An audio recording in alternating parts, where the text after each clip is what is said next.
Hello everyone, today's topic is Hindi to English translation. आज हमारे पास कई सेंटेंस हैं। जैसे फर्स्ट सेंटेंस है, राम अपना घर का काम करता है। क्योंकि हमारे पास मिक्स सेंटेंस है, इसलिए जो है उनमें सभी टेंसों की रिवीजन हो जाती है। तो चलिए शुरू करते हैं। राम अपना घर का काम करता है।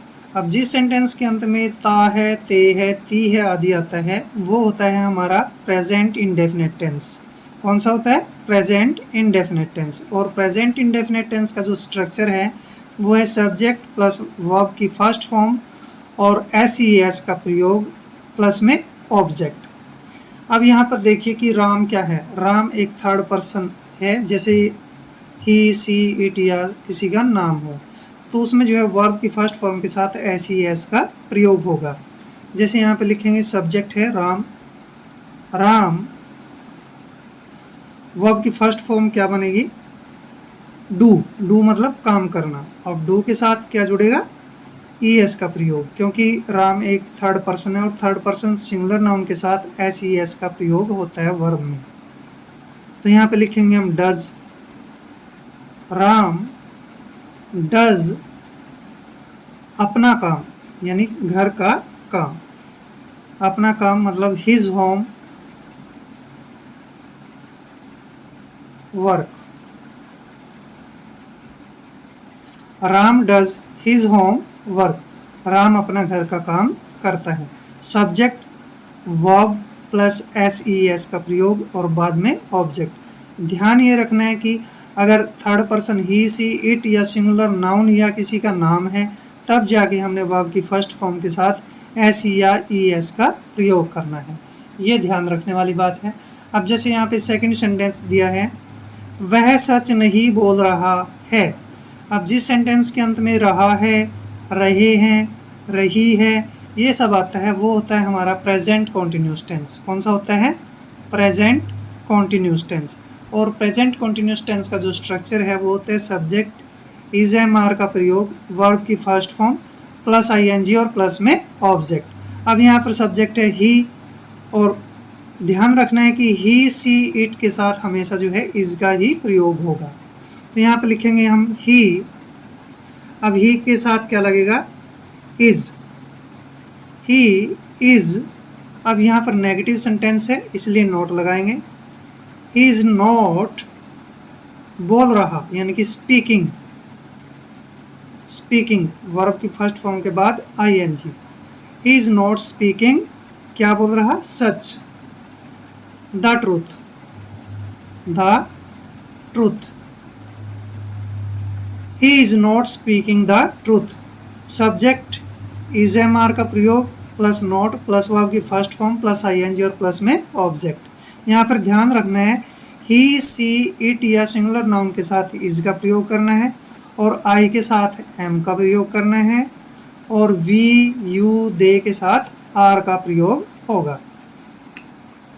अब जैसे हमारे पास नेक्स्ट सेंटेंस है, हम अपना काम पूरा कर चुके हैं। जिस वाक्य के अंत में चुके हैं, चुका है, चुकी है, ये सब आता है, वो होता है हमारा प्रेजेंट परफेक्ट टेंस। कौन सा होता है? Present perfect tense.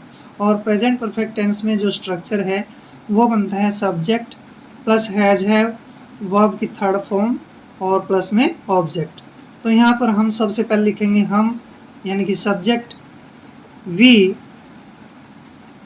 और वी के साथ जो है हमेशा हैव का प्रयोग होगा। आई और वी के साथ हैव का प्रयोग करेंगे। तो लिखते हैं वी हैव। अब काम को पूरा करना, वर्ब की थर्ड फॉर्म बनाएंगे completed. COMPLETED। We have completed अपना काम, यानी कि our work. Our work. We have completed our work.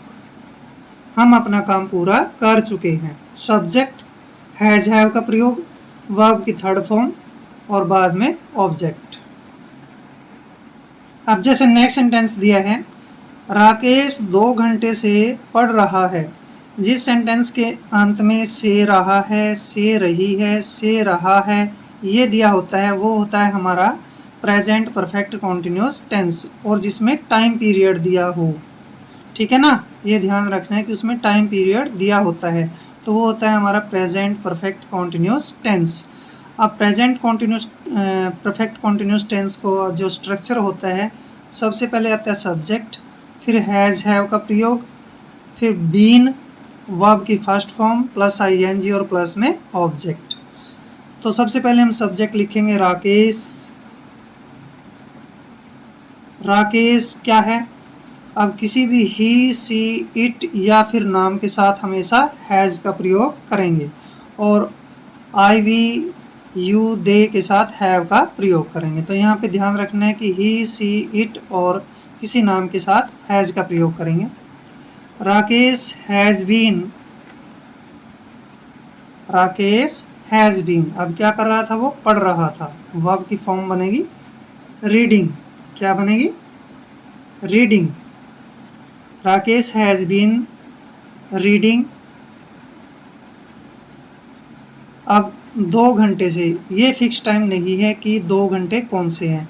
अगर कोई भी फिक्स टाइम नहीं दिया है तो उसके लिए हम फॉर का यूज़ करते हैं, अगर फिक्स टाइम दिया है तो उसके लिए सीन्स लगाएंगे।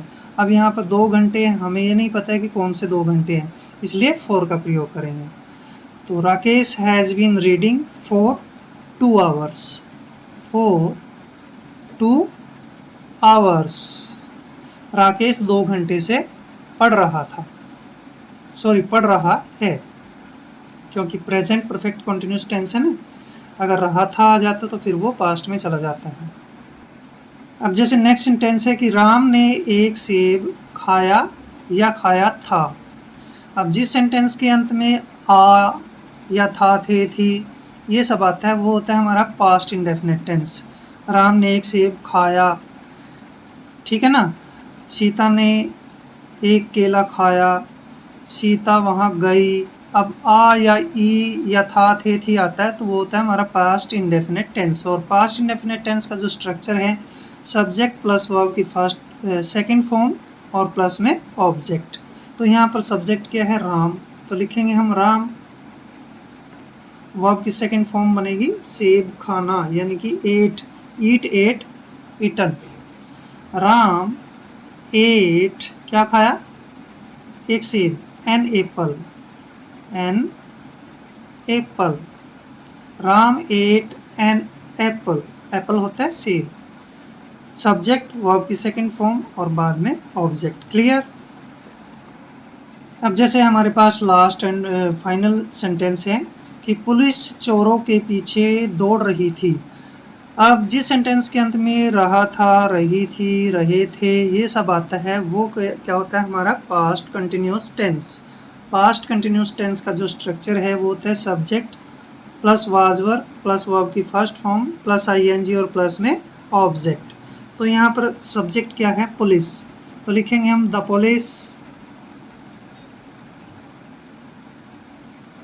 अब ही सी इट के साथ या सिंगुलर नाउन के साथ वाज का प्रयोग करेंगे और प्लूरल के साथ वर का प्रयोग करेंगे। तो यहाँ पर ही सी इट या सिंगुलर नाउन के साथ जो हमने वाज का प्रयोग करना है। पुलिस क्या है, सिंगुलर नाउन है, ठीक है ना। द पुलिस वाज, तो हाँ वाज का प्रयोग करेंगे। द पुलिस वाज रनिंग, दौड़ रही थी, ठीक है ना, रनिंग किसके पीछे, चोरों के पीछे। Running after, running after the thieves, THIEVES, thieves होता है चोर, ज़्यादा चोर, ठीक है ना, थीफ होता है चोर और थीव्स हो जाएगा चोरों। The police was running after the thieves, police चोरों के पीछे दौड़ रही थी। सब्जेक्ट वाज वर्ब का प्रयोग, वर्ब की फर्स्ट फॉर्म प्लस आईएनजी और बाद में ऑब्जेक्ट। तो आज के इस वीडियो में इतना ही, मिलते हैं नेक्स्ट वीडियो में। जय हिंद, जय भारत।